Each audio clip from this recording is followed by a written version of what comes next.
નમસ્કાર મિત્રો, હું છું તમારો મિત્ર હિતેશ રાઠવા। તો મિત્રો, આજે આપણે વાત કરીશું સોશિયલ મીડિયાની અંદર એક સોંગ વાયરલ થઈ રહ્યું છે। જે સોંગ આબોડાની પાડમાં ભીલને માર્યો રે ગરાસિયો, આ સોંગ ખૂબ જ વાયરલ થઈ રહ્યું છે। ત્યારે આ સોંગ વિશે મેં થોડી ઘણી માહિતી આપું છું કે શરૂઆતમાં આ સોંગ આબોડાના પાડમાં ભીલને માર્યો રે ગરાસિયો, પછી ધીરે ધીરે આબોડાના પાડમાં ભીલને માર્યો રે ગરાસિયો, અને હવે સીધા આબોડાના પાડમાં ભીલને માર્યો ગરાસિયો। એટલે ધીરે ધીરે આ જે શબ્દો છે એ શબ્દો સમાજ પર આવી ગયા છે। પહેલા ભીલેન હતું, ભીલેન પછી આવ્યું ભીલેન, ભીલેન પછી આવ્યું સીધું ભીલને। ને આ સોંગ ખૂબ જ જૂનું છે, પરંતુ આ સોંગને આજના સમયમાં એનો ખૂબ જ ઉપયોગ થઈ રહ્યો છે, તમને બધાને જ ખબર હશે। ત્યારે ઘણા બધા લોકો આવી રીતે જે સોંગ હતું તે સોંગને હમણાં નવાસરથી બનાવ્યું અને ફરી એ સોંગને અપલોડ કર્યું, અને એ સોંગમાં ભીલનને બદલે ભીલને માર્યો રે ગરાસિયો આવા શબ્દો ઉપયોગ કરીને અપલોડ કરવામાં આવ્યું। ત્યારે ઘણા બધા આદિવાસી સમાજના લોકો એમને કહેવામાં આવ્યું છે કે તમે આ સોંગ ડિલીટ કરી નાખો। આ સોંગના કારણે અમારા સમાજમાં અંદર લડાઈ ઝઘડા થાય છે, એટલે આ સોંગ ડિલીટ કરો એવું ઘણા બધા આપણા આદિવાસી સમાજના લોકો કહ્યું।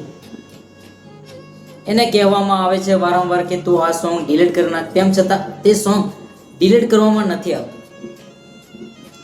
અને ધીરે ધીરે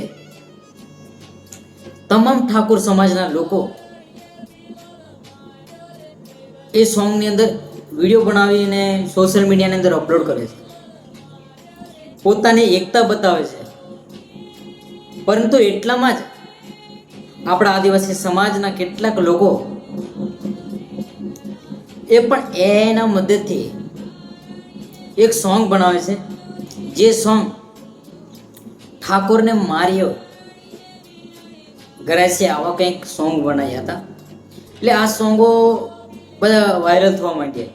એટલે ધીરે ધીરે જે સોંગો વાયરલ થયા ને એના પરથી એવું લાગે કે હવે બંને ઠાકોરવાળા એ સોંગનો વિરોધ કરે ને આદિવાસી સમાજના પેલા સોંગ લીધે વિરોધ કરે। એટલે ધીરે ધીરે અંદર વિવાદ થતો રહ્યો, અને જે ભીલને માર્યો ગરાસિયો એ સોંગ તો બહુ ખોટું છે, અને પોતાના સમાજને કોઈ પણ આવા શબ્દો સાથે સોંગ બનાવીને મૂકે તો દરેક જે સમાજનું હોય, જે સમાજના પર આપણે જે સોંગ બનાવીએ એ સોંગ ખોટું હોય તો દરેક લોકોને દુઃખ થાય, ખોટું લાગે। ત્યારે લોકો કહે, સમજાવે લોકોને કે તમે આ સોંગ ડિલીટ કરી નાખો, પરંતુ આજના લોકો એ સોંગ ડિલીટ કરવા માંગતા નથી। અને ખુદ મેં પણ એ સોંગ ડિલીટ કરવા માટે એ ભાઈને વાતચીત કરી હતી, પરંતુ એ ભાઈ ચોખ્ખી ના પાડી દીધું કે આ સોંગ મેં ડિલીટ ના કરું। શરૂઆતમાં ઠાકોર સમાજ દ્વારા એ સોંગ બનાવવામાં આવ્યું અને એ સોંગ ખૂબ જ વાયરલ થયું। ત્યારબાદ આપણા આદિવાસી સમાજના લોકોએ સોંગ બનાવ્યું, એ સોંગ પણ ખૂબ જ વાયરલ થયું। એટલે ઠાકોર સમાજ અને આદિવાસી સમાજની અંદર લડાઈ ઝઘડા ચાલુ થઈ ગયા, અને એટલામાં જ ઠાકોર સમાજના કેટલાક વિડીયો કરેક્ટરોએ સોશિયલ મીડિયામાં આદિવાસી સમાજને મા બેન દીકરીઓ પર ગાળો બોલીને વિડીયો બનાવીને આખા આદિવાસી સમાજને ટાર્ગેટ કરીને સોશિયલ મીડિયાની અંદર આવા પોસ્ટ મૂક્યા છે। ત્યારે સૌપ્રથમ જે આ બનાવ કેવો હતો, મને આ સૌપ્રથમ બનાવ બને એ ઠાકોર સમાજમાંથી, અને અમે કોઈ સમાજનો વિરોધ નથી કરતા, પરંતુ જે ખોટું છે એ ખોટું છે અને જે સાચું છે એ સાચું, પણ તમે લોકો સમજતા નથી। હવે ધીરે ધીરે ખૂબ જ આપણા વિસ્તારમાં ખૂબ જ એક બી સોશિયલ મીડિયાની અંદર વિરોધ ચાલી રહ્યો છે એ સોંગના લીધે જ, અને એ સોંગ એક આદિવાસી સમાજને ટાર્ગેટ કર્યો છે, અને આદિવાસી સમાજને બદનામ કરવા માટે આવા સોંગો બનાવવામાં આવે છે।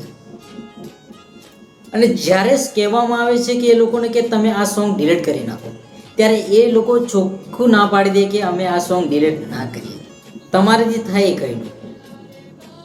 એટલે આપણા આદિવાસી સમાજના લોકોએ પણ ખૂબ જ સોંગો બનાવ્યા ઠાકોર સમાજ વિશે, અને એ સોંગો પણ ખૂબ જ વાયરલ થયા.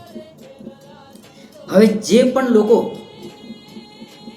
જેટલા ઠાકોર સમાજના લોકો જે આદિવાસી સમાજની મા બેન દીકરીઓને ગાળો બોલે છે આખા સમાજને ટાર્ગેટ કરીને, એ લોકોને ગુજરાત પોલીસ અને ગુજરાતના તમામ જિલ્લામાં રહેલી પોલીસ આ જે પણ અમારા આદિવાસી સમાજને માં બેન દીકરીઓ પર ગાળો બોલીને જે પણ સોશિયલ મીડિયા પોસ્ટ મૂક્યા છે, એ લોકોને વહેલી તકે કાર્યવાહી કરો.